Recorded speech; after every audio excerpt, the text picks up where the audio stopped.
Hello po, Ma'am Shi and Dad Shi, mga titas, OFW and seafarer na mga nanonood sa mga oras na ito.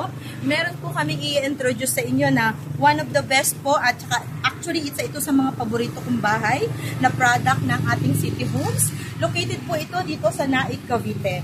Okay, meron po kami i-introduce sa inyo na ito po ay libre po ang ating solar panel, libre din po ang ating rainwater tank, libre din po yung ating reserve water tank kung saan po naka-built-in po ito, naka-built-in upon the construction of the house. At ang ating solar panel din po, ano po yan, totally installed na po yan. Okay? So saan kayo nakakita ng ganun? Dito lang yan. Dito lang yan sa Leora Homes. O, diba? So, libre natin ito. May libre na tayo screen door. So, sarado po ito. Pasok po tayo. Ay! Ang hirap niya ibukas kasi libre.